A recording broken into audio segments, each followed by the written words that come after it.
Nawawalan ng nasa 23 katao matapos masunog ang 2 gondola sa isang Ferris wheel sa Leipzig, Germany. Ayon sa lokal na ulat, 4 sa mga nakaligtas ang nagtamo ng sunog sa ilang bahagi ng kanilang katawan. Mga detalye ng balita, ibabahagi maya-maya.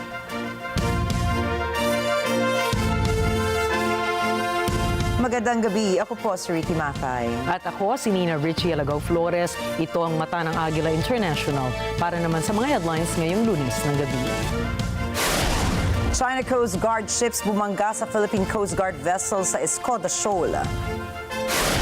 Dismissed Bamban Mayor Alice Go tumakas na mula sa Pilipinas ayon sa Senado.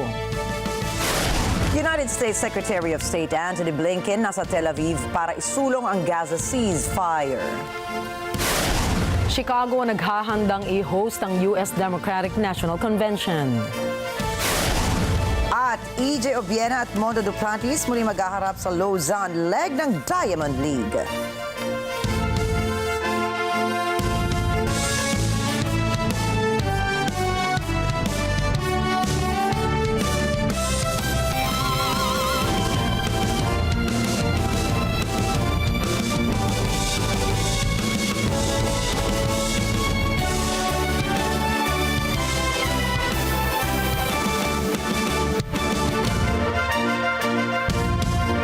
Bumangga ang ilang China Coast Guard o CCG vessels sa 2 Philippine Coast Guard o PCG ships sa West Philippine Sea. Sinabi ni National Task Force for the West Philippine Sea spokesperson Jonathan Malaya na naganap ang insidente sa gitna ng supply mission ng PCG sa Patag at Lawak Islands. Inihayag ni Malaya na naganap ang unang pagbangga dakong 3:24 ng madaling araw nitong Lunes habang naglalayag ang BRP Cape Engaño malapit sa Escoda Shoal.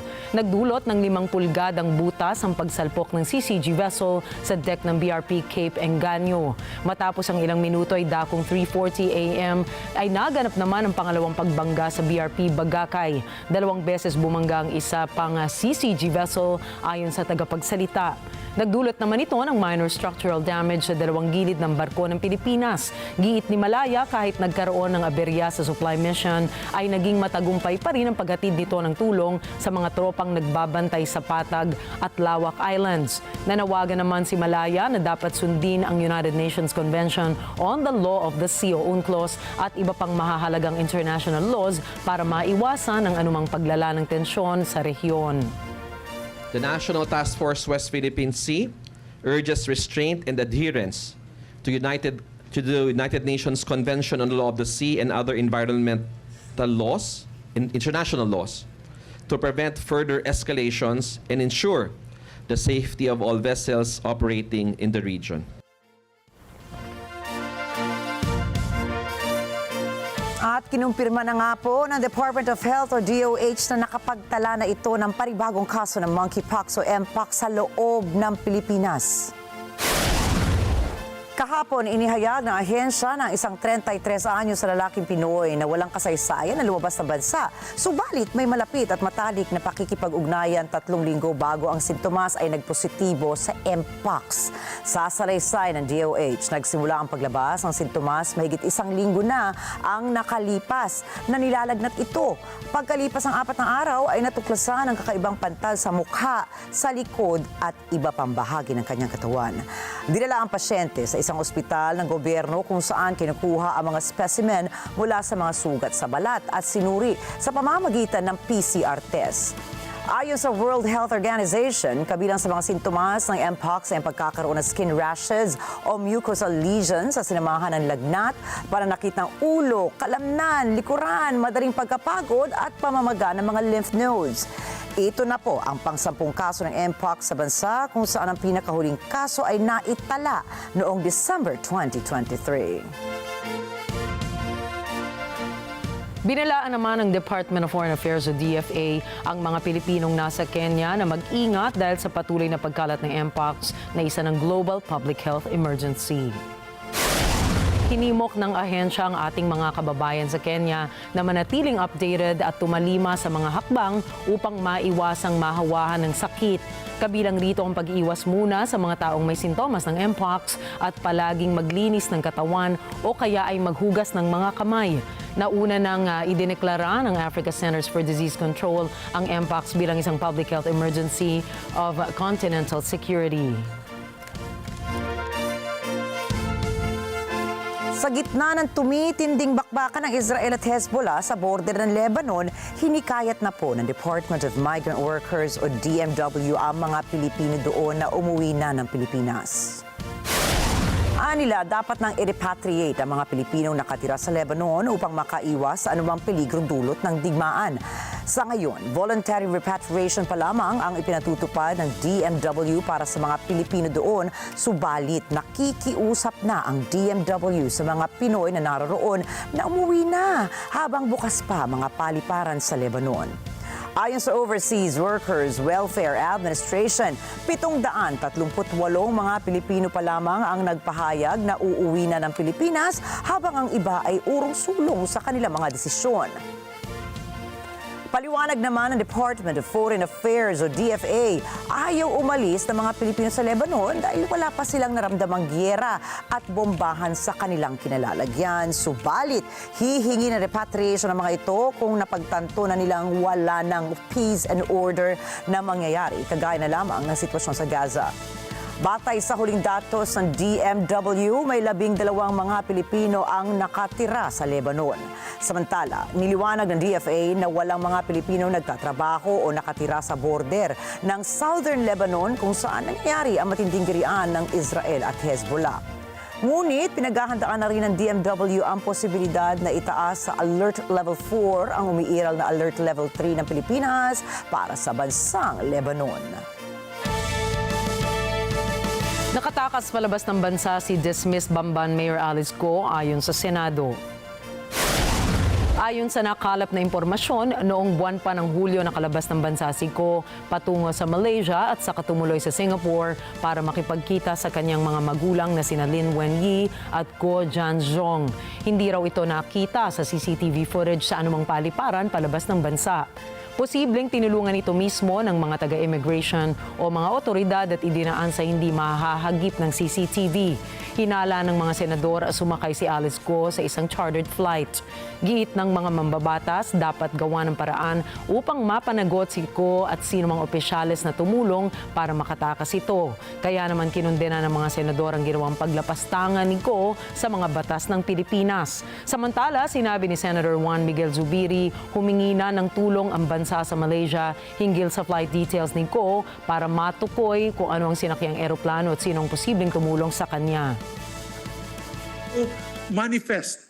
You cannot leave. The CAAP can fine or actually dismiss pilots in the failure to name the members in the manifest, and it has to be the authentic name. It has to be a certified name with passport. So, my suggestion, Mr. President, to the committee is to go back and subpoena, of course, CAAP, and if they give you the documents on who the chartered plane that provided this escape, then you can subpoena these individuals. Pero imposibleng darating yan sa international port na walang document kung anong eroplanong sinakyan niya at yung airplane number, because that's a violation of international law.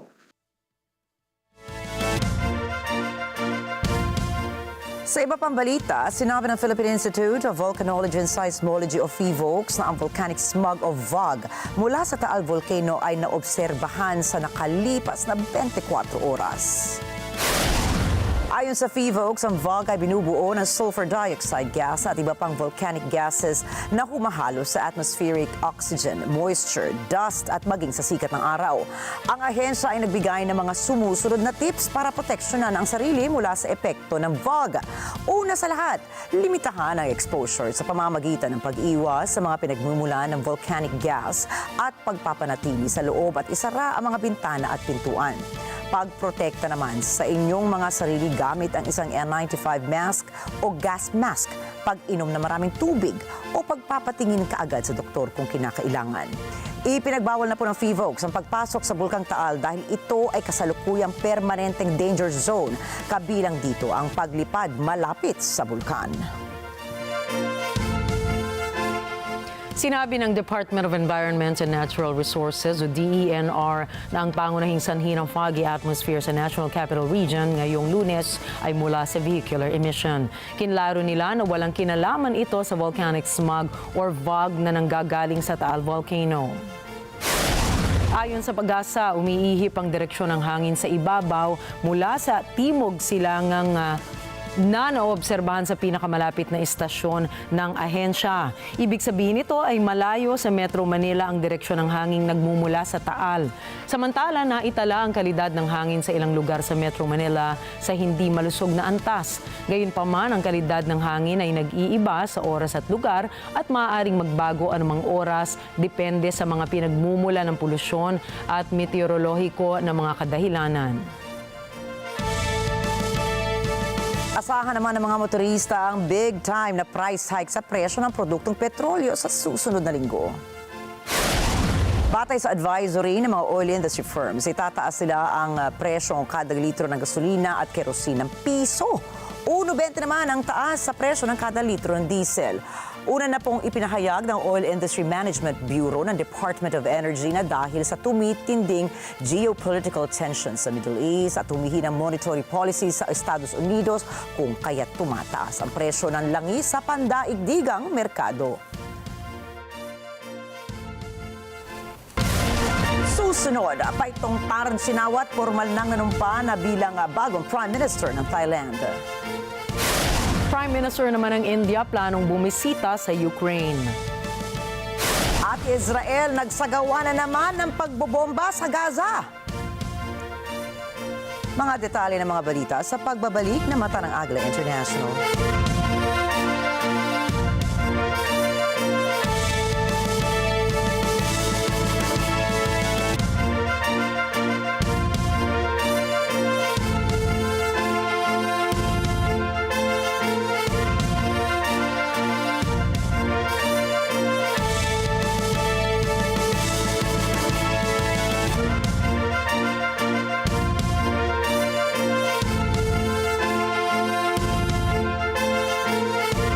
This portion is brought to you by 318 Automart.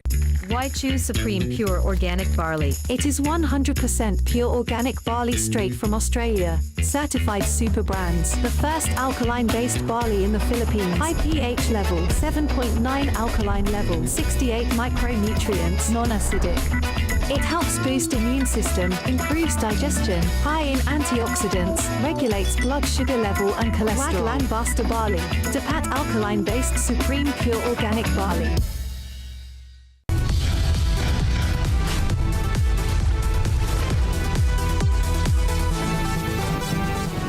Sa kasulukuyang henerasyon, marami na ang nag-viral. Dahil po yan sa kanilang ginagawang pagtulong sa kapwa. Pero mas marami ang tumutulong kahit walang nakakakita. Kaya naman kung ikaw ay may kilala na grupo o individual na may natatanging pagresponde sa lipunan at maging sa kalikasan, mag-text lamang sa 0915-415-1035 o mag-email sa responde@net25.com at magpadala ng mensahe sa ating Facebook page at Net25TV. Baka kayo na ang susunod nating Certified Key Responder. Let's net together. Sa Net25. Sa Net25. This portion is brought to you by Robic Builders.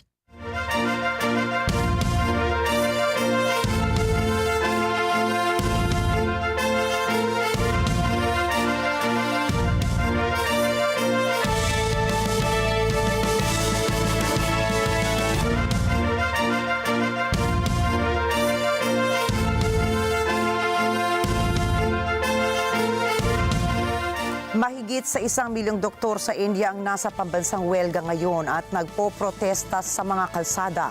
Humihingi sila ng mahigpit na parusa sa salarin sa likod ng panggagahasa at pagpatay sa isang trainee doktor sa silangang bahagi ng India. May Fanway Zaragoza para sa balita. Matinding galit dahil sa krimen ang naramdaman ng mga residente sa India nang matagpuan ang katawan ng 31 taong gulang na trainee doctor na pinagsamantalahan at pinatay noong Agosto 9. Natagpuan ang katawan nito sa isang state-run na ospital sa lungsod ng Kolkata sa West Bengal. Isang police volunteer ang naaresto kaugnay ng kaso. Naipasa na sa Central Agency ang investigasyon. Noong Biyernes, daan-daang galit na doktor ang nagtipon sa labas ng Ministry of Health and Family Welfare upang humingi ng katarungan para sa kanilang kasamahan. Hinihiling din nila ang isang kasulatan mula sa gobyerno para sa kanilang proteksyon laban sa mga pag-atake. Inanunsyo ng Indian Medical Association ang isang 24 oras na pambansang paghinto ng mga serbisyong hindi pang-emergency noong Sabado. Ang Indian Medical Association ang pinakamalaking samahan ng mga doktor sa bansa. Mayfan Zaragoza para sa Mata ng Agila International. Trusted, connected, on point. Nanumpa ang bagong Prime Minister ng Thailand na si Paetongtarn Shinawatra 2 araw matapos na ihalal siya ng parlamento. I am dedicated to pushing forward key policies from economic reforms and the 30 baht healthcare improvements to enhancing digital infrastructure and promoting Thailand's soft power on the global stage. Ang 37 anyos na si Paetongtarn ay tinuturing na pinakabatang Prime Minister sa kasaysayan ng Thailand. Nakuha nito ang pwesto matapos na patalsikin bilang Premier si Srettha Thavisin ng kanilang Constitutional Court. Sa kabila nito ay pinangako niya na ipagpapatuloy pa rin niya ang planong reforma sa ekonomiya na isinusulong ng kanyang partido. ในช่วงเวลา1 ปีที่ผ่านมามีเหตุการณ์เกิดขึ้นมากมายสภาพเศรษฐกิจประเทศเปลี่ยนแปลงไปเราจะต้องศึกษาและรับฟังความคิดเห็นเพิ่มเติมแน่นอนค่ะจะต้องอยู่ในระเบียบพรบของวินัยการเงินการคลังด้วยอันนี้คือสิ่งที่ต้องทำต่อไปนะคะแต่ว่าในเนื้อหารายละเอียดจะต้องมีความชัดเจนและได้ฟังความคิดเห็นอย่างต่อเนื่องค่ะเป้าหมายคือการกระตุ้นเศรษฐกิจเพราะฉะนั้นเนี่ยความตั้งใจนี้ยังต้องอยู่แน่นอนค่ะ Mismong si King Maha Vajiralongkorn ang nag-endorso at formal na nagtalaga sa kanya. Tiniyak ni Paetongtarn na kanyang gagawin ng trabaho bilang pinuno ng ehekutibo ng bansa. I'd like to thank the people of Thailand whether you voted for me or not. I promise to serve everyone equally and wholeheartedly, every age, every gender, every diversity. Together, let's turn any challenges into opportunities, making Thailand a place where everyone can dream, create, and shape their future. Thank you. Pinaplano na ng naghaharing Liberal Democratic Party o LDP ng Japan ang pagdaraos ng isang halalan sa pamumuno ng partido sa Setyembre 27. Ang kasalukuyang Prime Minister na si Fumio Kishida na mula sa LDP ay nagpasya na bumaba sa pwesto nitong Setyembre. Tatapusin ito ang 3 taong panunungkulan na nabahira ng hindi pagkagusto ng publiko sa mga iskandalo nito sa politika. Ang paparating na bagong pinuno ng partido ay halos tsak na magiging Prime Minister ng Japan. Ito ay dahil ang posisyon ay hinahalal ng mga mambabatas ng bansa. Sa kasalukuyan, ang LDP ay may mayorya sa parehong kamara ng parlamento.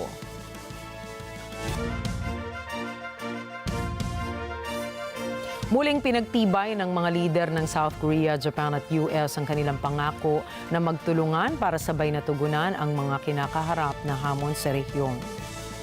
정치 자유의 방패 연습이 시작됐습니다. 국가 비상사태를 대비하여 정부 차원의 비상 대비 계획을 점검하고 전시 전환과 국가 총력전 수행 능력을 강화하는 훈련입니다. 명확하게 구분하기. Ito ay matapos ang isinagawang trilateral meeting ng tatlong bansa kasabay ng paggunita ng anibersaryo ng nasabing summit na ginanap sa Camp David. Nagpulong sina US President Joe Biden, Japanese Prime Minister Fumio Kishida at South Korean President Yoon Suk-yeol. Ayon kay President Yoon Suk-yeol, ang prinsipyo ng trilateral cooperation ay nabuo noong nakaraang summit na siyang nagsisilbing roadmap ng kooperasyon ng tatlong bansa.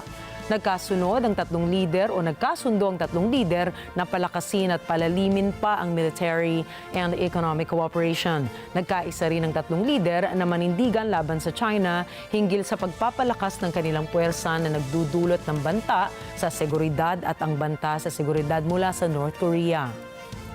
이번 연습은 북한의 회색지대 및 군사적 복합 도발, 국가 중요 시설 타격을 비롯한 다양한 위기 상황을 상정하여 이에 대응하는 통합적 절차를 숙달하는 데 중점을 둘 것입니다. Pumirma ang China at Vietnam ng 14 na mga dokumento na sumasaklaw sa mga rules o riles na cross-border hanggang sa pag-export ng mga buwaya nitong Lunes. Nakipagpulong si Chinese President Xi Jinping sa bagong pinuno ng Vietnam na si To Lam sa Beijing upang palakasin ang ugnayan ng kalakalan at pamumuhunan. Ayon kay Xi, tinuturing ng China ang Vietnam bilang prioridad sa diplomasya nito at sinusuportahan ito sa pagtahak ng sosyalistang landas. Samantala, inilarawan ni Lam ang bilateral ties bilang isang pangunahing prioridad sa panlabas na patakaran ng Vietnam. Tinawag din niya ang kanyang paglalakbay sa Beijing bilang paninindigan ng kanyang partido na pahalagahan ang relasyon nito sa China. Ang dalawang bansa ay pumirma ng mga dokumento sa pagpaplano at pag-aaral ng mga posibleng standardized na ruta ng riles doon. Ang iba pang mga dokumento na nilagdaan ay ang kooperasyon sa pagitan ng mga sentral na bangko, media at inspeksyon ng mga nyog, buwaya at maging ng durian.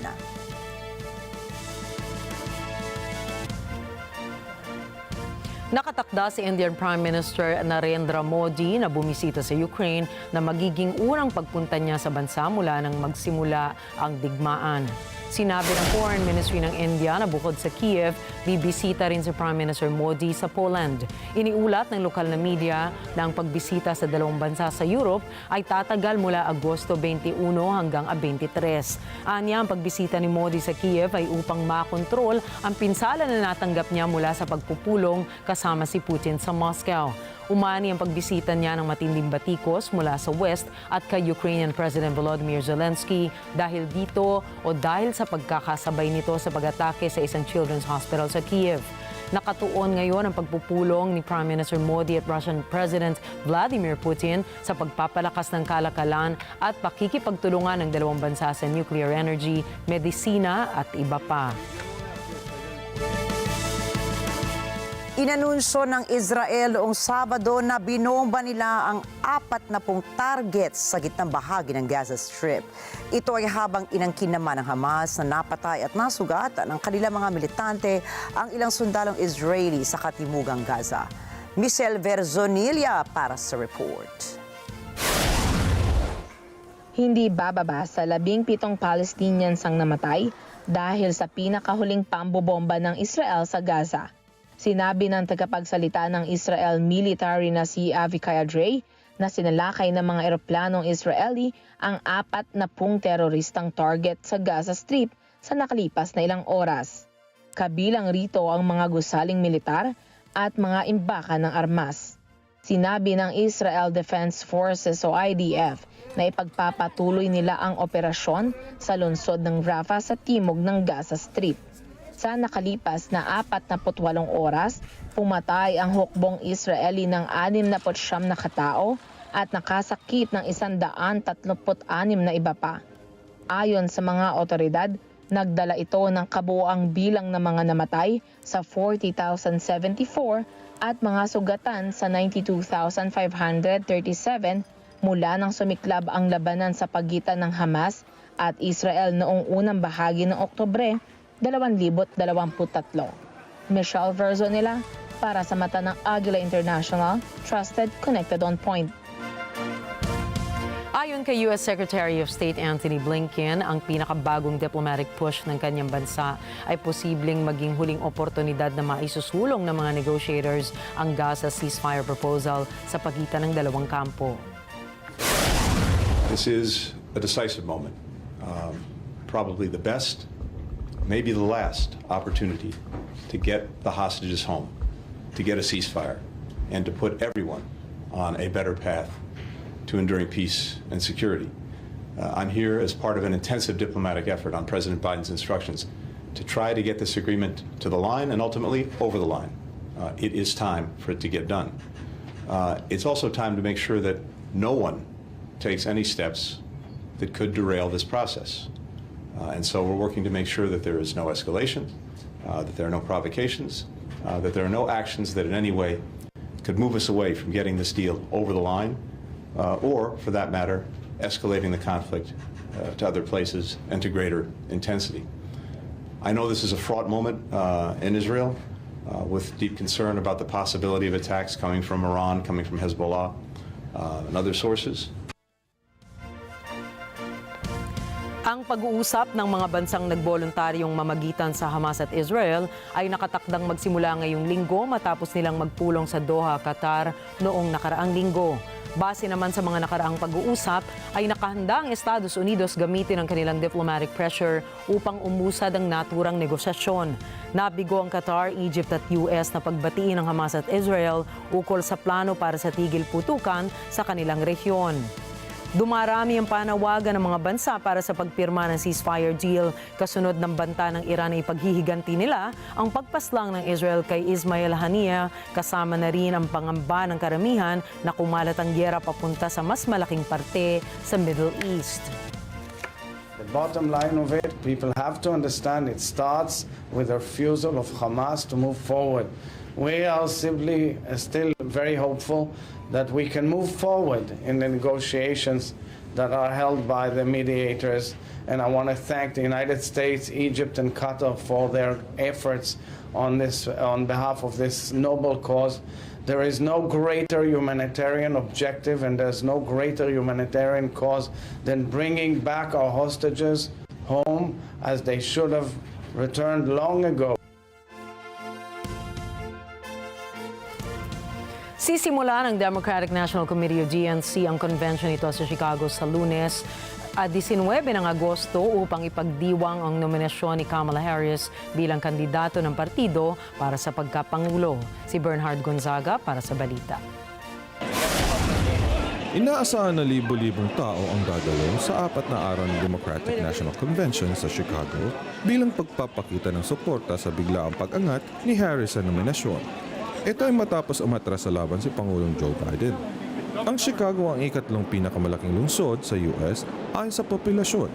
Kasunod ito ng New York at Los Angeles. Huling nag-host ang lungsod ng Democratic National Convention noong 1996. Ang 1968 convention sa Chicago ay nadungisan ng karahasan sa pagitan ng pulisya at mga demonstrador na nagpaprotesta laban sa digmaan noong sa Vietnam. Bernhard Gonzaga para sa Mata ng Agila International. Trusted, connected, on point. Susunod, 23 sugatan dahil sa isang sunog sa Ferris wheel sa Germany. Google naglabas na ng pinakabago nilang AI na Imagen 3. At Jungkook ng BTS maglalabas ng kanyang solo documentary.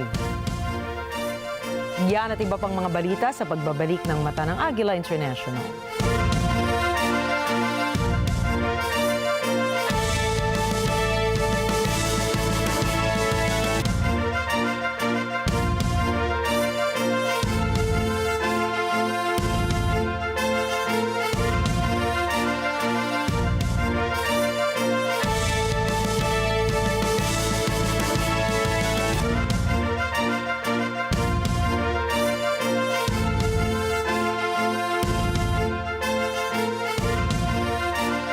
This portion is brought to you by Supreme Pure Organic Barley by Levex. First alkaline-based pure organic barley. Every sip is full of beneficial nutrients. Huwag basta barley. Dapat alkaline-based Supreme Pure Organic Barley. Dahil walang hinto ang balita. Financial straits. Mata ng Agila Weekend tuwing Sabado, alas 4 ng hapon. Ito ang Net 25. Matatag, matapag, matapak. Let's net together sa Net 25. Sa Net 25. Hello mga ka-Net 25! Ako po si Ali Soto mula sa ASPN Ano sa Palagay Nyo at Mata ng Agila Prime Time. Hanap nyo ba ay family bonding? Abay, tara na kayo rito at makitakbo kayo dito sa aming Net 25 Fun Run. Kailan yan? August 26. Araw po yan ng Monday, pero holiday! Kaya swak na swak! Ito, saan yan? Saan yan, Ali? Dito po sa Philippine Arena, Ciudad de Victoria, Bocao, Bulacan. Abay, isama nyo na yung buong pamilya. Gusto nyo man lakad ng Dabar Cards? Register now! Just scan itong QR code sa inyong mga screen. Net 25 Fun Run. Pwede din mga fun walk. See you there! This portion is brought to you by North Luzon Express Terminal.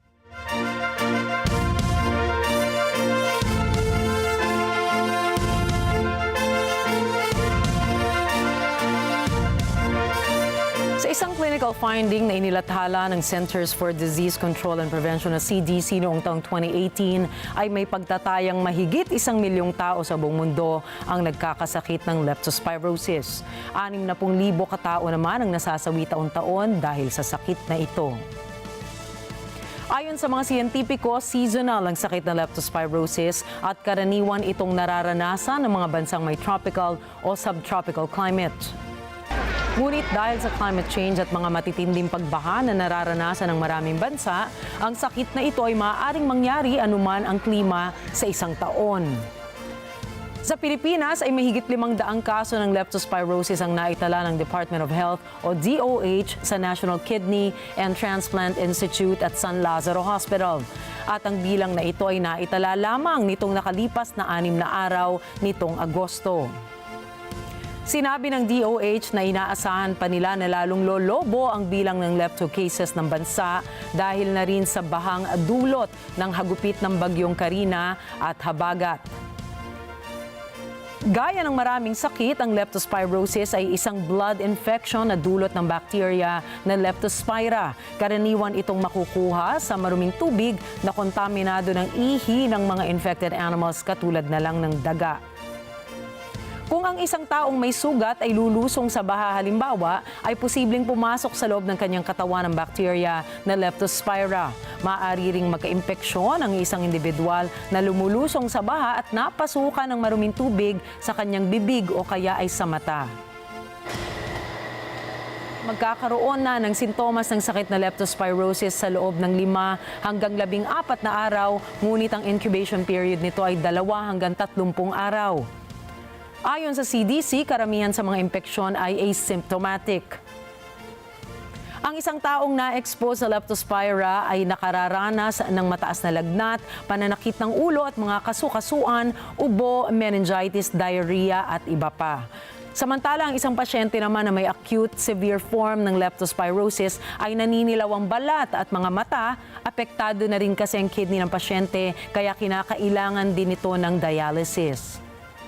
Kaya payo ng health experts kapag lumusong sa baha at kahit wala pang nararamdaman ay agad ng kumonsulta sa doktor, lalo na at mas mataas ang mortality ng lepto kung late na itong ma-diagnose. Ito ay dahil ang mga sintomas ng leptospirosis ay halos katulad din ng sa lagnat, dengue, typhoid at hepatitis. Isa sa mga sintomas ng leptospirosis kapag moderate to severe na nawawalan po ng ihi dahil yung mikrobyong Leptospira nasisira po niya ng pansamantala ang ating bato or kidney. So kailangan saktuluhan na nung makina habang pinapagaling na antibiotic. Pag tayo po ay napunta sa baha na palusong kahit hindi natin na ginusto, kahit wala pa hong nararamdaman, kumonsulta po sa doktor kasi merong antibiotic prophylaxis na pwedeng ibigay para wag na tayong mapunta sa ospital. Importante ho yan na kasi wala ho kayong mararamdaman in the next 7 to 14 days matapos lumusong. Kumonsulta ho, walang mawawala. Sinabi naman ng World Health Organization o WHO na maaaring iwasan ang pagkakasakit ng leptospirosis. Anila magsuot ng protective clothing gaya ng mga botas kung lulusong sa baha, takpan ang mga sugat ng waterproof dressings upang hindi makapasok ang kontaminadong tubig. Huwag ring lumusong, maligo o kahit magtampisaw man lang sa baha. Maghugas ng mga kamay o maligo pagkatapos lumusong sa maruming tubig. Linisin ang mga sugat kapag nababad sa baha. Huwag na huwag ding hahawakan ng mga hayop na may sakit o patay na. Uminom ng malinis na tubig. Paniniwala naman ng DOH upang maresolba ang pagtaas ng kaso ng leptospirosis sa Pilipinas ay kailangan baguhin ang pag-uugali ng mga Pilipino. Anila, dapat turuan ang mga bata na hindi tama na lumusong sa tubig baha. Nais din ang ahensya na makipag-ugnayan sa Metro Manila Development Authority o MMDA para sa solid waste management. Inirekomenda rin ng DOH na dapat ay magkaroon ng ordinansa ang mga lokal na pamahalaan na magbabawal sa paliligo o paglalaro lalo na ng mga bata sa baha. Approved naman ang ideyang ito ng DOH sa MMDA. Parang dengue rin to, vector control, no, vector-borne illness. Pag merong nagkakalat ng sakit, dadami yung sakit. So pag dumadami ang daga, dumadami ang lepto. So bakit dumadami yung daga? Solid waste management yan. So ang feeling ko, dapat maayos natin during the rainy season. Wala dapat mga tambak ng solid waste, di ba? Dapat nahahakot agad yan, nadadala sa wherever kailangan dalhin yan. At pag marami kasing solid waste, dumadami rin yung daga kasi may nakakain sila. So dumadami yan. Dadami rin talaga yung risk ng leptospirosis. Yung implementation, we can only advise kasi paano gawin natin? Hulihin ba natin? Pag naliligo yung mga bata sa baha, paano kung papasok sila sa eskwela? Hindi sila pwedeng hindi lulusong, yung mga ganon. So we have to discuss yung details po niyan. Pero in the meantime siguro, yung advisory importante dahil it's a health issue and health concern. Sabi nga ng nakararami, prevention is always better than cure. Kaya sa mga susunod na araw ng tag-ulan, kayang-kayang iwasan ang sakit ng leptospirosis dahil simple lamang naman ang solusyon dito. Dapat baguhin ng isang tao ang kanyang pananaw sa paglusong sa baha. Dapat ding magkaroon ng isang education campaign kung saan ang mga mag-aaral, mga magulang at iba't ibang ahensya ng gobyerno ay nagkakaisa na sikaping maging malinis at kaaya-aya ang ating mga kapaligiran upang maiwasan ang mga pagkakasakit. Ang sabi nga, paalaala'y gamot. Sa iba pang mga balita, sa Alberta, Canada, isang wildfire ang hindi makontrol ng mga bumbero. Sinasabing ang sunog na lumiliyab sa Jasper National Park ay ang pinakamalaking naitala sa nakaraang siglo. Cherry Recolizado para sa report. Noong mga nakaraang linggo, dumami ang bilang ng wildfire sa Alberta, Canada. Simula nitong Lunes, makalipas ang 22 araw, sinasabing out of control pa rin ang sunog sa Jasper Wildfire Complex.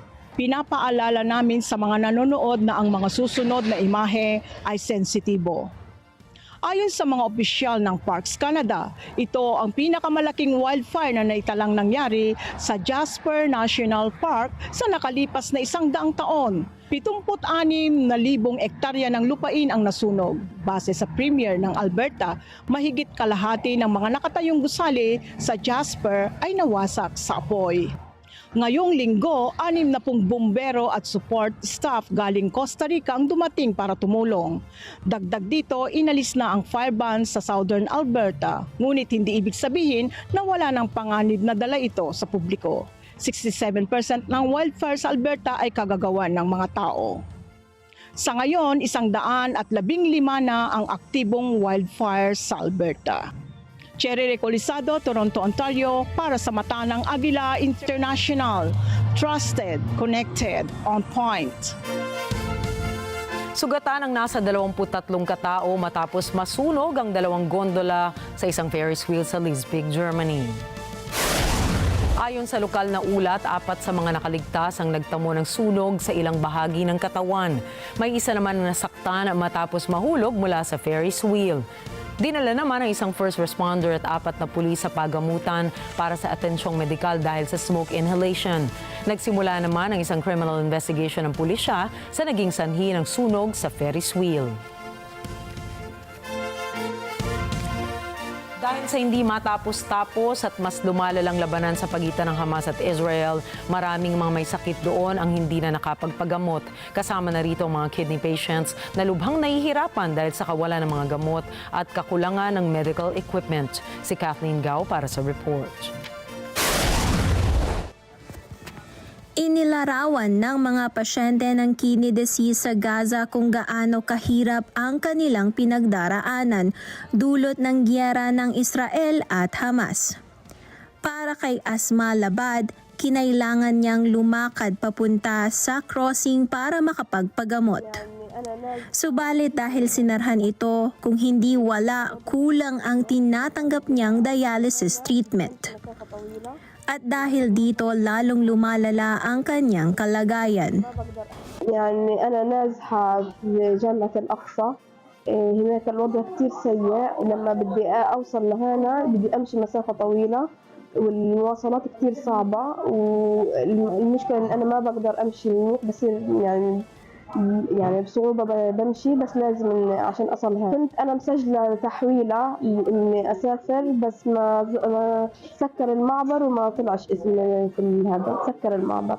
أثر علي إنه أنا هلقيت بغسل بس يومين في الأسبوع 3 ساعات هذا ما بكفينيش أنا لازم أغسل في الأسبوع 3 مرات 4 ساعات هذا إنه بؤدي إني أنا زيد التعب مش قادر اتحرك وامشي. كانت قبل صحتي احسن يعني ويا ريت يعني انهم يفتحوا لنا المعبر عشان يطلعوا لنا تحويلات عشان نقدر اسافر Para naman kay Taufik Abu Hatab na ngayon ay wala ng bahay na babalikan, makailang beses na siyang nilikas dahil sa labanan. At dahil sa kidney condition nito, hindi bumubuti ang kanyang kalagayan, lalo na't wala ng pagamutan sa Gaza ang may kakayahang tumanggap sa mga tulad niyang upang mabigyan ng sapat na treatment. Para kay Dr. Hani Barbak, napakarami ng pasyente kung ikukumpara sa medical at dialysis supplies na mayroon sila. Dagdag pa ni Barbak, hindi nakakatulong ang pagsasara ng crossing na para sana sa mga pasyenteng kailangang lumabas ng teritoryo upang makapagpagamot ng maayos. القسم كما ترى قسم ضيق تم استحداثه على عجل بعد اجتياح مدينة رفح. الآن القسم يخدم أكثر من 250 مريض يعانون من الفشل الكلوي المزمن ويعالجون بواسطة الغسيل الدموي بواقع 3 جلسات أسبوعيا للمريض. الأمر الذي أحدث نوع كبير من تكدس المرضى وأثر بشكل كامل على المرضى وعلى صحة المرضى. لدينا نقص كبير في كافة المستلزمات الطبية وفي المستلزمات كما تعرف مستلزمات الغسيل الدموي وهي مستلزمات مختلفة. يوجد الكثير من النقص في هذه المستلزمات. أيضا أثر على المرضى الذين يحولون إلى الخارج لتلقي سواء المتابعة أو العلاج أو لمرضى الزراعة. الأمر الذي يعني أثر بشكل كبير على حياة المرضى وهناك أكثر من حالة وفاة في المجمع من مرضى الغسيل الدموي بسبب إغلاق المعابر. Ayon sa health authorities ng Gaza, malapit nang umabot sa 40,000 ang mga namamatay na Palestino sa Strip dahil sa walang tigil na pag-atake ng Israel. At hanggang ngayon, sinasabing mailap pa rin ang posibilidad na magkaroon ng ceasefire sa pagitan ng dalawang puwersa. Kathleen Ga para sa mata ng Agila International, trusted, connected, on point. Hinihikayat ni Maya Hassan, isang martial arts expert, ang mga kababaihan, lalo na mula sa mga ethnic minorities na matuto ng self-defense. Alamin natin kung bakit sa report ni Lizzie Bourbon. Makikita sa isang sports ground ng isang paaralan ang nasa 30 mga kababaihan na sumali sa isang self-defense class. Ayon kay Maya Hassan, isang martial arts expert, dapat matuto ang mga kababaihan lalo na mula sa mga ethnic minorities na maprotektahan nila ang kanilang mga sarili mula sa pang-aabuso. Sa nakalipas na linggo, maraming mga Muslim at ethnic minority communities ang nabahala dahil sa umiiral na kaguluhan sa United Kingdom. Matatanda ang 3 batang babae ang nasawi sa pananaksak na isang Islamist migrant sa Southport, Northwest England. The aim isn't so much the self-defense, because that's just a confidence-building exercise. The aim is mainly people having the knowledge that they are not alone out there, and there are resources out there to report hate crimes. There are resources out there to have community solidarity. There are resources out there that let you know when to step in a situation, when to step out of a situation, and what you can... I don't know, I just found it really intimidating, like in my head thinking of how I would defend myself, because I've always been a really skinny person, but this was like a lot more just about like fluid movements and easy techniques that if you know them, then likely in like an altercation, especially where someone is like assuming that you might be you're weak, then it like gave me confidence, because it's just like go for like a quick way to go for their eyes or quick ways to like extend your... Nagtuturo naman si martial arts instructor Stuart McGill ng iba't ibang taktika para madepensahan ang sarili sa isang atake gamit ang ilang kicking motions at tools tulad ng sinturon. Ang self-defense class na ito sa Hackney, London ay isa lang sa mga event na itinataguyod ni Hasina. Nais ni Hasina na marami pa ang makinabang sa kanilang mga self-defense class, lalo na ang mga ethnic minorities sa ibang parte pa ng Europa. Sinabi ni Hasina na ang umiiral na riots ay naging wake-up call sa kanila. Ito po si Leslie Bourbon para sa mata ng Agila International. Trusted, connected, on point.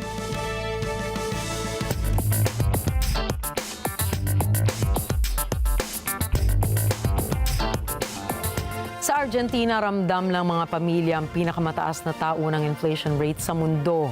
Ngunit nakadama sila ng magkahalong pag-asa at takot nang bumaba naman ang buwanang inflation rate ng 4% sa Argentina. Anila ito ang pinakamababang monthly inflation rate sa loob ng 2 taon sa kanilang bansa. Alamin natin ang mga detalye mula kay Sean Davila. Sinusubukan ng Argentina na umahon mula sa matinding krisis. Sa bansang ito ng Timog Amerika, ang antas ng taunang inflation ay nasa 271%. Dahil sa krisis na ito, napapwesto si Pangulong Javier Milei sa kagustuhan ng mga mamamayan na magkaroon ng bago at radikal na pagtugon sa paghihirap. Sinasabing nakatulong ang mahihigpit na aksyong pagtitipid ni Milei upang sumulong ang panalapi ng Estado at pababain ng inflation rate sa bansa. Sa kabila nito, sinasabing naapektuhan naman ng malaki ang aktibidad ng ekonomiya sa bansa. Terrible, es increíble que cada vez uno intenta sostener un nivel de vida y no, y te caes. Veo que, además veo que los comerciantes tratan de sobrevivir con lo más que pueden, con promociones, con lo que sea, y la verdad que no alcanza. Tumaas rin ang bilang ng mga pamilyang naghihirap. Ayon sa mga eksperto, bumaba sa 4% ang inflation rate sa bansa ngayong Hulyo, pinakamababa mula noong 2022.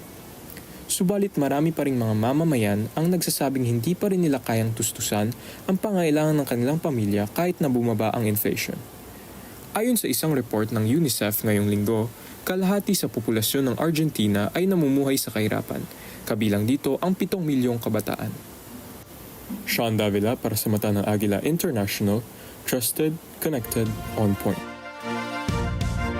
Sa South Korea, muling haharap ang Samsung Electronics sa isang welga ng mga manggagawa nito. Kung bakit, alamin natin mula sa report ni Jane Kathleen Gregorio. Nagpahayag ang pinakamalaking unyon ng mga manggagawa ng Samsung Electronics na sisimulan nito ang 4 na araw na strike ngayon Huwebes. Nais pressurein ng union ang kumpanya para sa mas mataas na sahod at bonus. Ganito rin ang nangyari ilang linggo lamang ang nakaraan matapos mabigo ang mga pag-uusap sa pagitan ng pamunuan at union noong Hulyo. Sinabi ng Vice Presidente ng National Samsung Electronics Union na si Lee Hyun-kook na ang strike ay idinisenyo upang mapinsala ang kumpanya. Sinabi naman ng Samsung na titiyakin nilang walang magiging delay sa production. Ayon sa tech giant, ang strike noong Hulyo ay hindi nakaapekto sa production nito. Ang union ay mayroong 36,500 na miyembro at bumubuo ng humigit kumulang 30% ng workforce ng Samsung Electronics sa South Korea. Jane Kathleen Gregorio para sa Mata ng Agila International. Trusted, connected, on point.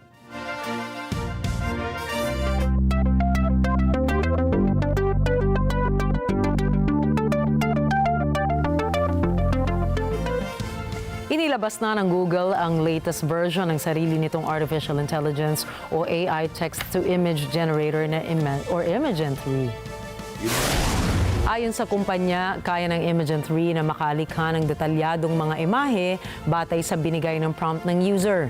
Pwede ring ma-edit ang mga imahe sa pamamagitan ng highlighting sa ilang mga parte nito. Sa kabila ng freedom sa pag-prompt ay hindi tinatanggap ng Imagen 3 ang pag-generate ng imahe ng public figures katulad na lang ni Taylor Swift. Kabilang dito ang paglikha ng mga imahe ng mga armas o sandata. Sa kabila ng guardrails na inilatag ng Google sa Imagen 3 ay limitado pa rin ito dahil may mga tsansa na nakapag-generate ito ng mga titular characters at mga logo ng mga kumpanya. Kasalukuyang humaharap ang Google sa mga backlash dahil sa mga search errors ng AI o AI overview feature nito. Imagen 3. The Imagen 3 mode, which is the higher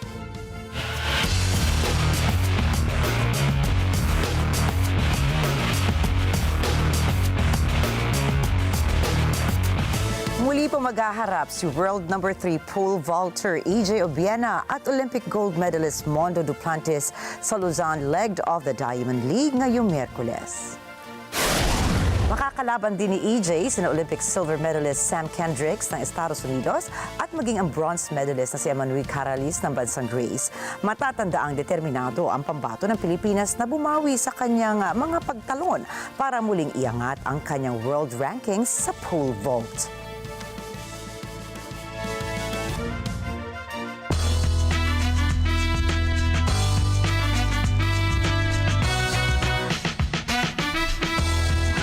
Magandang balita para sa mga armies dahil maglalabas si BTS Jungkook ng kanyang kauna-unahang solo documentary.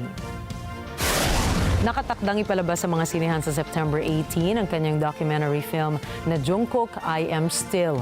Tatakbo naman ang kwento ng documentary sa 8 buwan na buhay ni Jungkook bilang global pop star.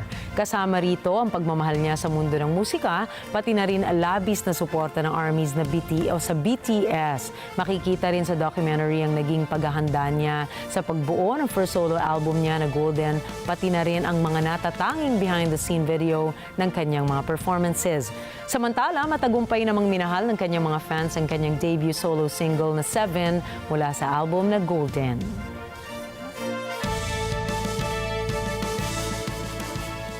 Yan, excited na rin ako dyan, Nina. Totoo ba? O bilang oo nga pala, fan ka ng K-pop tsaka K-drama. More on Ayun. K-drama, pero excited ako dahil feeling ko magka-crossover na siya to making movies. And alam ba, as a matter of fact, marami tayong mga star kada dito. Talagang gustong-gusto na si Jungkook. Lagi sila nagsasayaw sa mga social media platforms ng Jungkook. Kaya aabangan natin yan, mga kabataan. Isa siya talaga sa mga more famous members ng BTS kasi, di ba? So talagang kaabang-abang. And I think it's a natural extension ng kanilang kasikatan bilang pop stars, yung acting din, di ba? So talagang we are likely to expect them to do some acting sometime later kapag hindi na sobrang at its peak yung kanilang karera sa pag-perform sa stage. Well, a lot of mga armies are hoping it's sooner rather than later. That's true. So abangan po natin yan dahil kami ang unang magbabalita sa inyo kapag meron ng breakthrough sa kanyang career itong si Jungkook. Subalit tandaan, mula Lunes hanggang Biyernes, narito kami para maghatid ng balita saan mang dako na mundo. Muli, ako po si Rikki Mathay. At ako naman si Rikki Alagao Flores. Ito ang Mata ng Agila International. Para naman sa mga balitang nangyari sa iba't ibang panig ng mundo, punta naman tayo kay Alma Angeles para sa Net 25 World News. Take it away, Alma!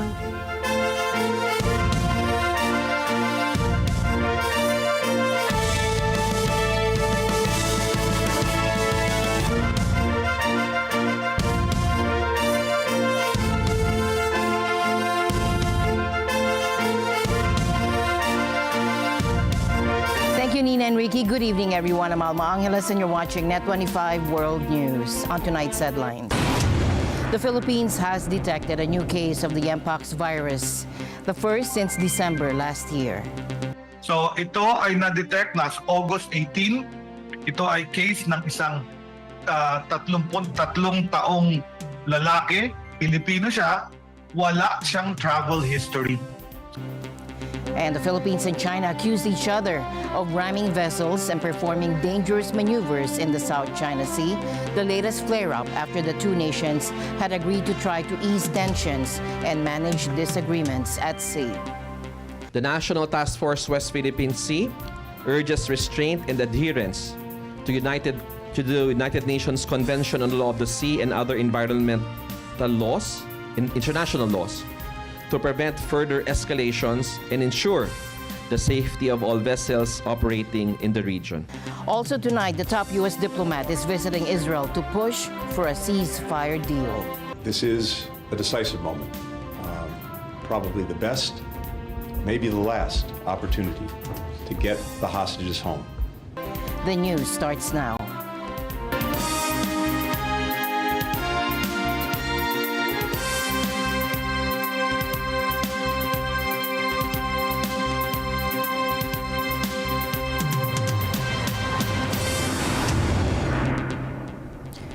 The Philippines has detected a new case of the Mpox virus in the country, the first since December last year.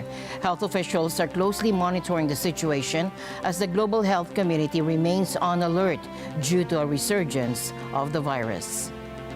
No, ang cases natin, before na-declare yung Public Health Emergency of International Concern or PHIC for short, sasabihin ko lang, PHIC, ang haba kasi nung for PHIC, ang Philippines parang 9 lang ang na-detect na case.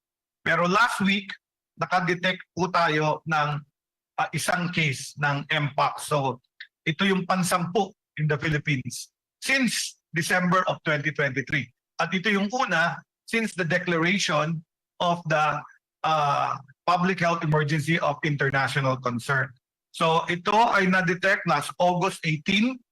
Ito ay case ng isang 33 taong lalaki, Pilipino siya, wala siyang travel history. So hindi siya nanggaling ng Africa or ibang bansa.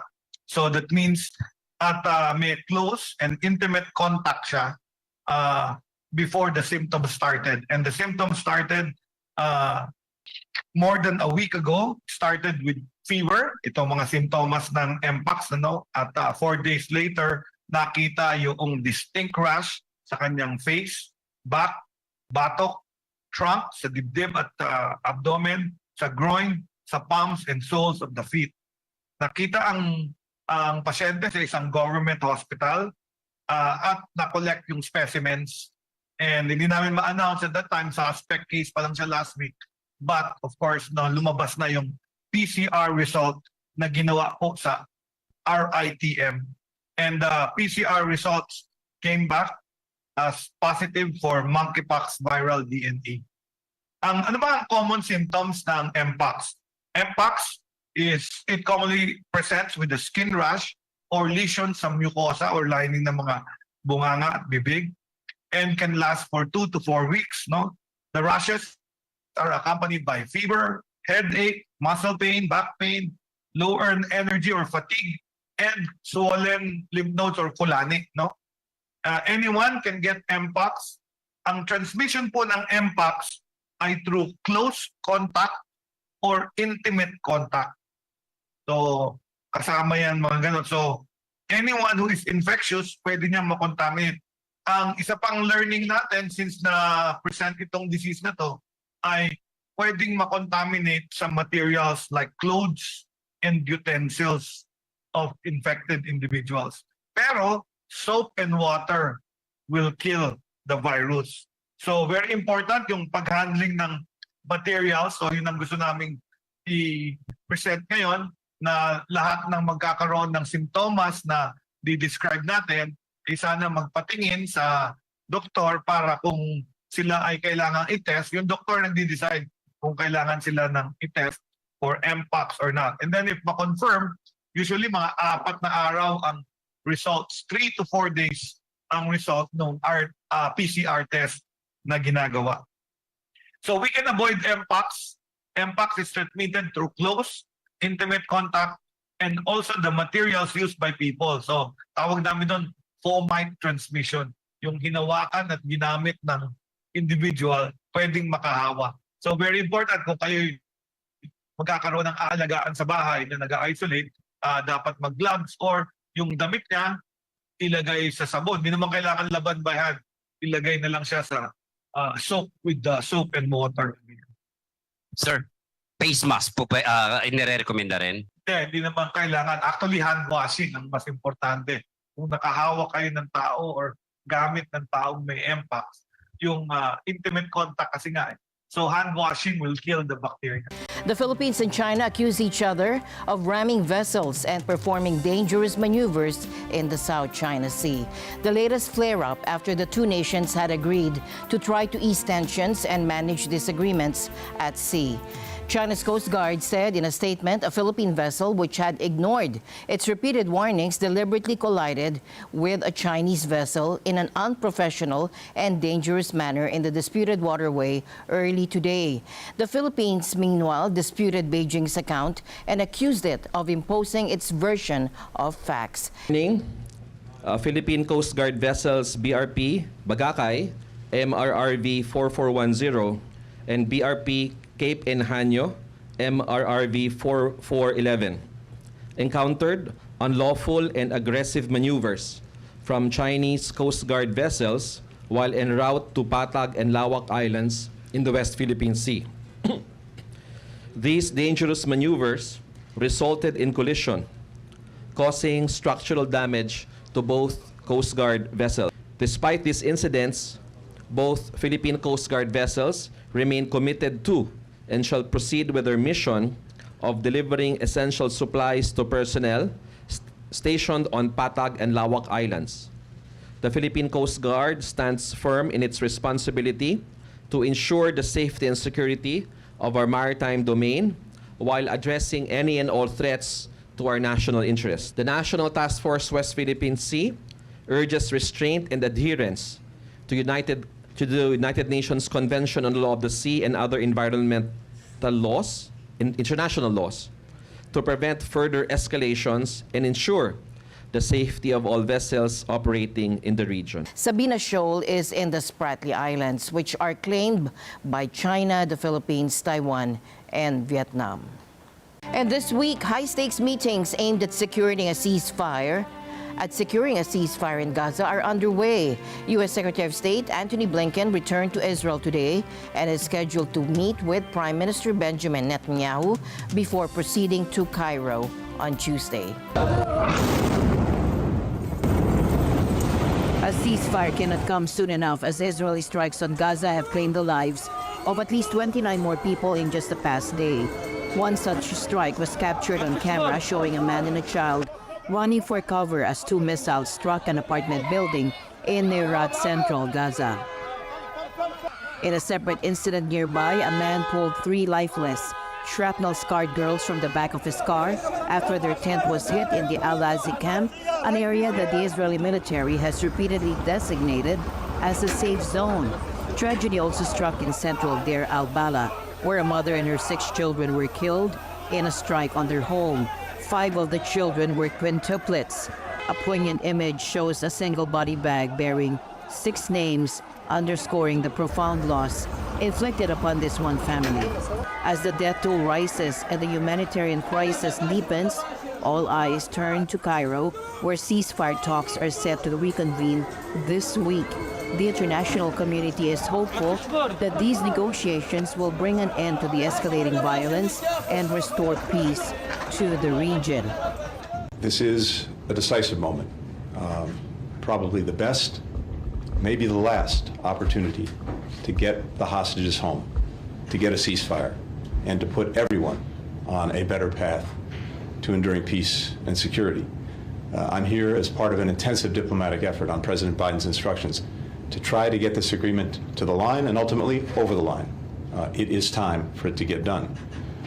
It's also time to make sure that no one takes any steps that could derail this process. And so we're working to make sure that there is no escalation, that there are no provocations, that there are no actions that in any way could move us away from getting this deal over the line, or, for that matter, escalating the conflict to other places and to greater intensity. The bottom line of it, people have to understand it starts with the refusal of Hamas to move forward. We are simply still very hopeful that we can move forward in the negotiations that are held by the mediators. And I want to thank the United States, Egypt, and Qatar for their efforts on behalf of this noble cause. A bomb blast in Tel Aviv late on Sunday has been confirmed as a terrorist attack, Israeli police and the Shin Bet Domestic Intelligence Agency said today. The man carrying the bomb, which exploded near a synagogue, was killed, and a passerby was injured, according to police at the scene. It can now be confirmed that this was a terror attack, police and Shin Bet said in a joint statement today. כרגע בודקים את הדברים, ונכון לעכשיו אני יכול לומר שזה יכול להיות פח"ע וגם יכול להיות פלילי. כיוון הפח"ע מאוד רציני. Sunday's explosion came about an hour after U.S. Secretary of State Antony Blinken arrived in Tel Aviv to push for a ceasefire in Gaza that'll end the 10-month-old war between Israel and Hamas. There has been increased urgency to reach a ceasefire deal amid fears of an escalation across the wider region.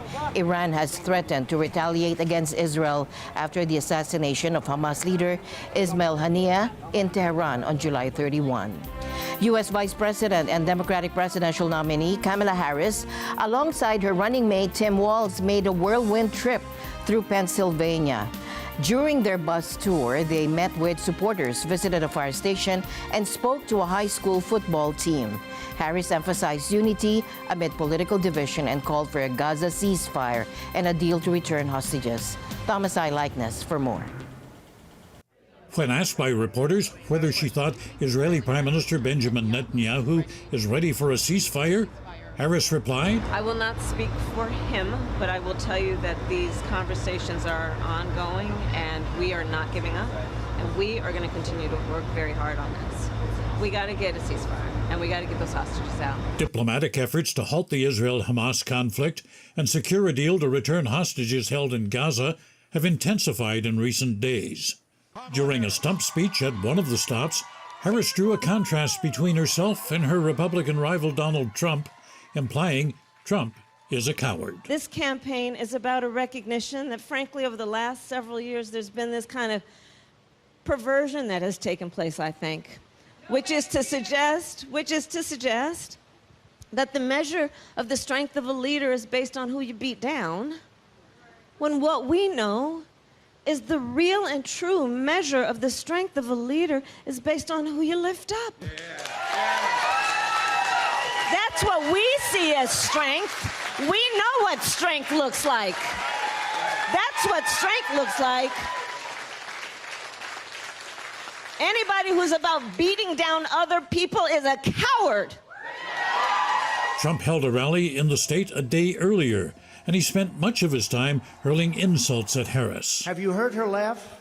That is the laugh of a crazy person. That is the laugh of a crazy. It's the laugh of a lunatic. Have you heard it? No, I couldn't believe it. She said, you know, I had never heard that one.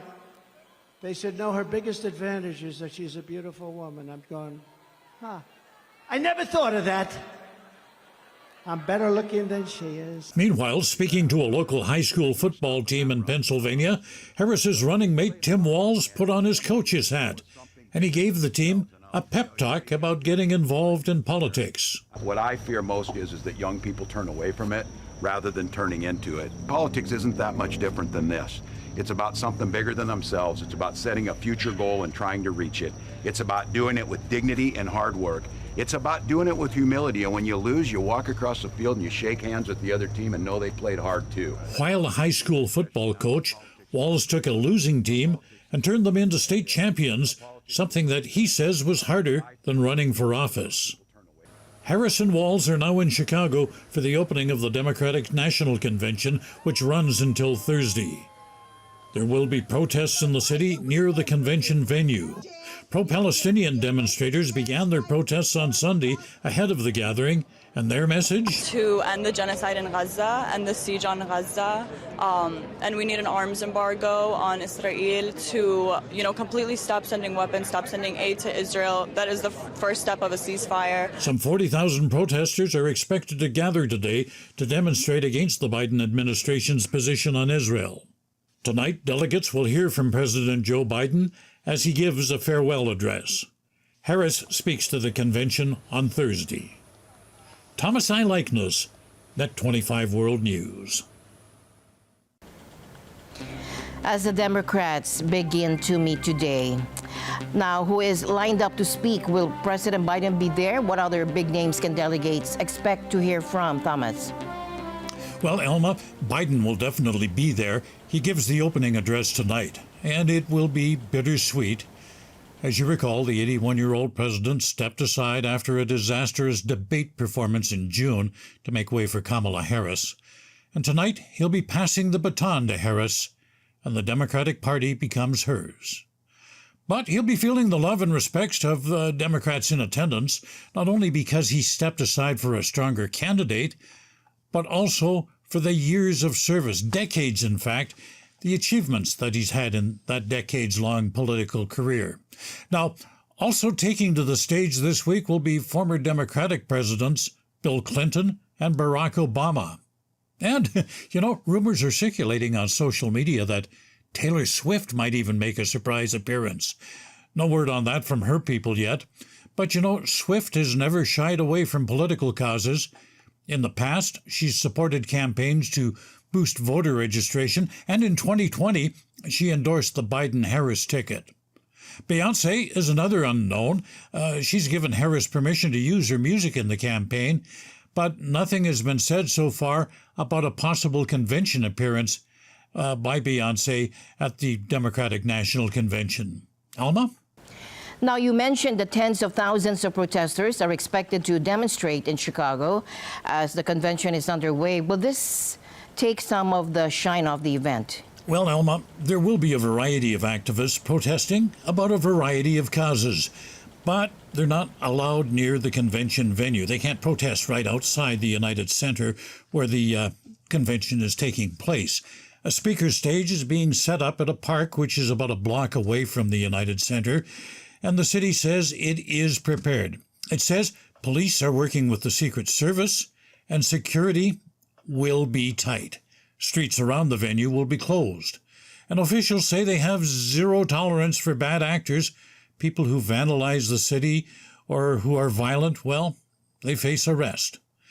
As far as the protesters, I think in most cases, they just want to remind Democrats of their messages because, you see, most of those causes already have Democratic support. The one difference being the pro-Palestinian protesters. They're at odds with the party, and they're upset with President Biden's stance on Israel. And they feel even with a change in candidate, Kamala Harris, they say even with Harris, nothing will change. So that could cost the Democrats some support. Now, these folks would be more likely to stay home than vote for Trump, or perhaps they might cast a ballot for a third-party candidate. But if doing that allows Trump to win a key state like Michigan, which has a large Arab population, they're doing so at their own peril. Because if Trump wins, there's nothing in it for them. He's no friend of the Palestinians. Overall, though, the protests are expected to be peaceful. Alma? Thank you, Thomas. We'll be watching closely as the events unfold. Hurricane Ernesto has roared back to life, packing dangerous winds and posing a serious threat to the U.S. East Coast and Canada. The storm is churning up massive waves and creating life-threatening rip currents along the shoreline. And we're going to continue to see dangerous storm surge with dangerous waves and breaking wave conditions and significant coastal flooding along portions of the Bermuda coastline that will continue through today and into this evening. If we look at the forecast for Ernesto, over the next few days, we expect an acceleration toward the northeast. It's going to take the center away from Bermuda during the day on Sunday, and then moving near or over portions of southeastern Newfoundland as we go from Monday night into Tuesday morning. Forecasters say Ernesto is expected to strengthen even more in the next 12 hours before gradually weakening. The storm is on track to brush by Newfoundland later this week. And this is the fifth named storm of what's shaping up to be a brutal hurricane season. Hurricane Ernesto made landfall on Puerto Rico and the U.S. and British Virgin Islands last week.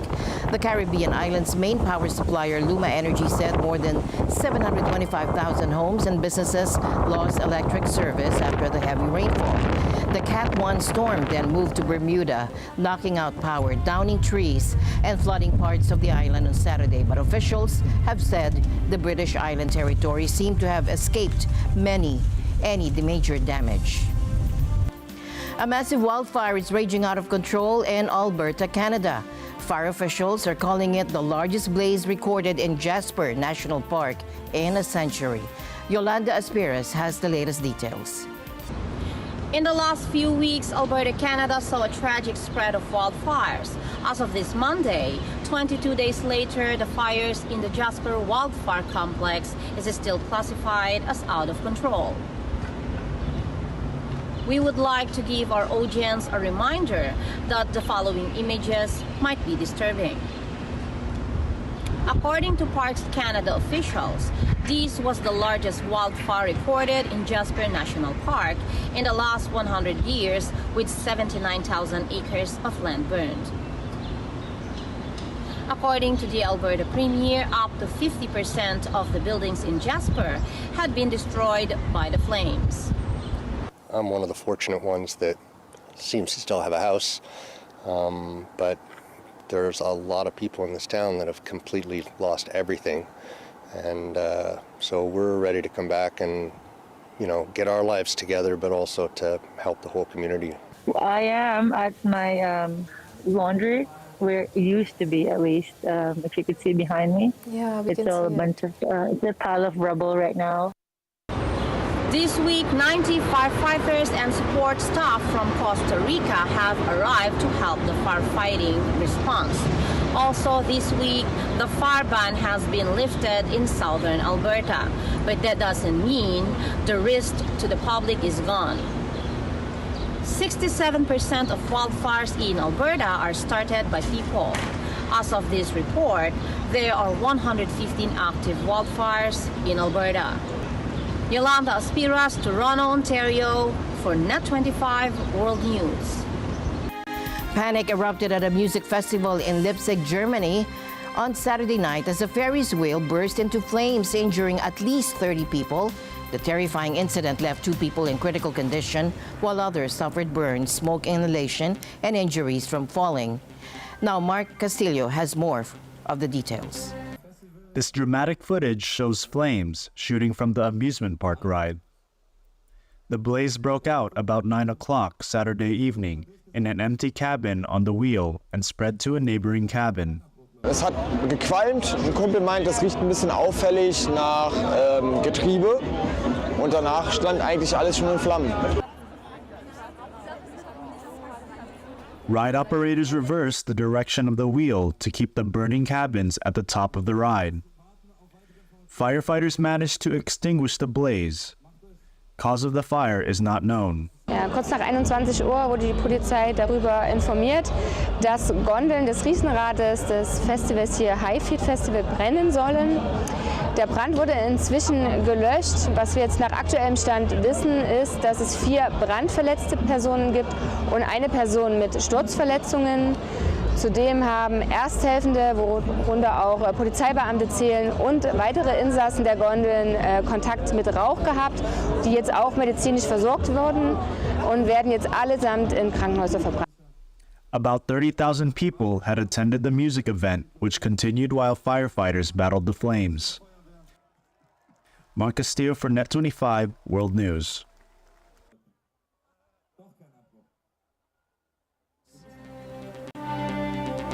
A Russian investigator said that Ukraine had struck and damaged a third bridge now over the same river in Russia's Kursk region, a day earlier where Moscow's troops have been battling Kiev's forces for nearly 2 weeks. Russian forces have been fighting Ukrainian troops in Kursk region since August 6, when thousands of Kiev's troops smashed through Russia's western border in a major embarrassment for the Russian military top brass. Russia's foreign ministry said Ukraine had used Western rockets, like U.S.-made HIMARS, to destroy a bridge over the same river in the Kursk region, killing the volunteers trying to evacuate civilians.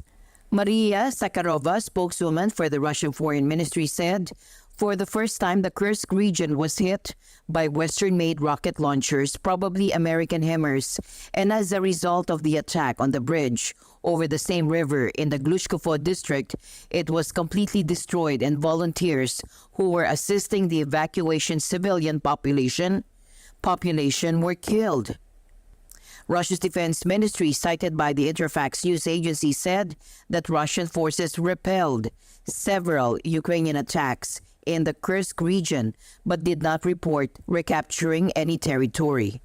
Russia has accused the West of supporting and encouraging Ukraine's first ground offensive on Russian territory, and Kiev's terrorist invasion would not change the course of the war, according to Russia. The U.S. HIMARS rocket provided to Ukraine have a range of about 80 kilometers. The U.S. has said it cannot allow Russian President Vladimir Putin to win the war he launched in February 2022. The situation is further inflamed by Russia's allegation that Ukraine is planning an attack on the Kursk nuclear power plant. The use of Western weapons, particularly HIMARS, has become a focal point of the conflict, while the U.S. has provided these systems to Ukraine for defensive purposes. Russia views their use as a direct provocation. And we'll be back with more news right after this break. Please stay tuned.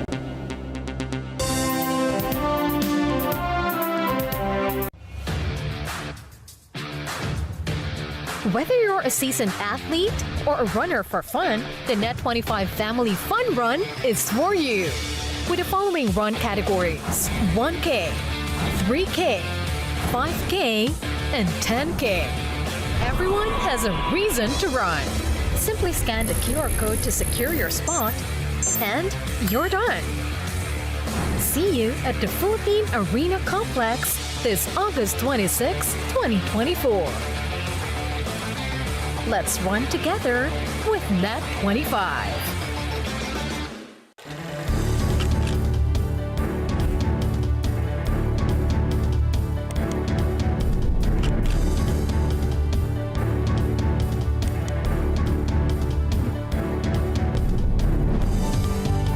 It is a signal to the world that we are open for business.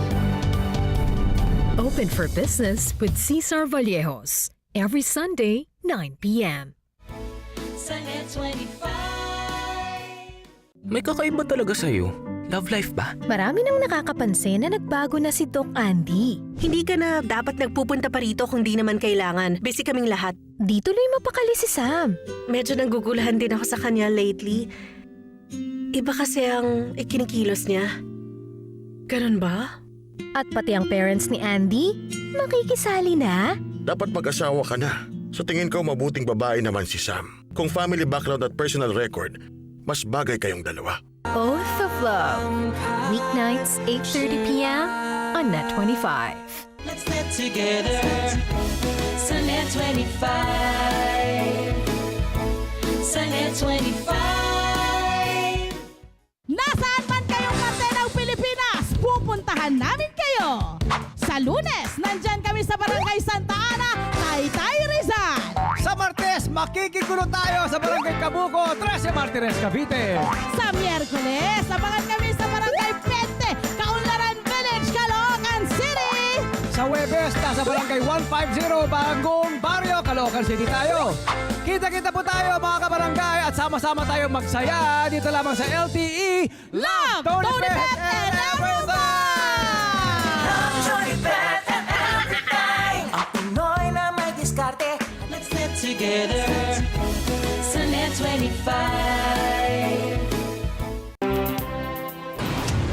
In solidarity with striking doctors, thousands of supporters of West Bengal's two biggest soccer clubs marched on the streets of Kolkata to protest the rape and murder last week of a 31-year-old trainee doctor.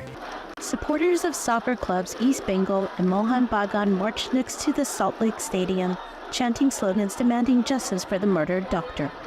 Women activists say the attack at the British colonial-era RG Kar Medical College and Hospital has highlighted how women in India continue to suffer despite tougher laws following the gang rape and murder of a 23-year-old student on a moving bus in Delhi in 2012. Actor and artist Moksha Sengupta says she suffered at the hands of police during Sunday's demonstration. I am a citizen of India. As a citizen of India, I am protesting against this heinous crime. It is happening everywhere, all across, but mostly in West Bengal. Because it is, and we don't feel safe in our own place. How we are being beaten by the police today? I was holding the placard.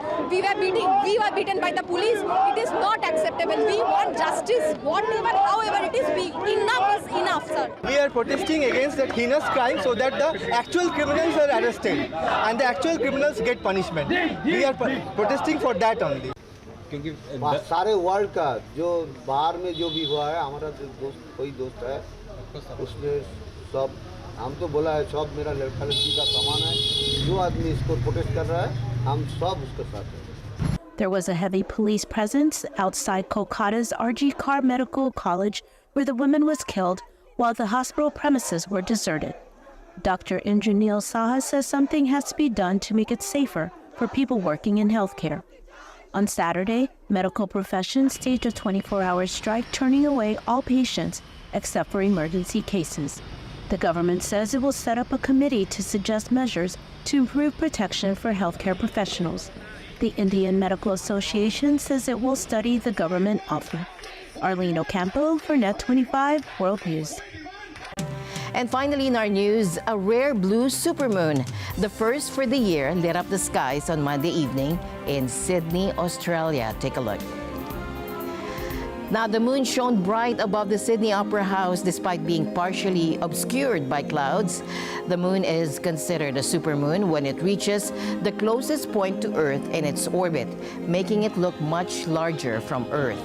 A blue moon does not refer to its color, but when there are two full moons in a single month.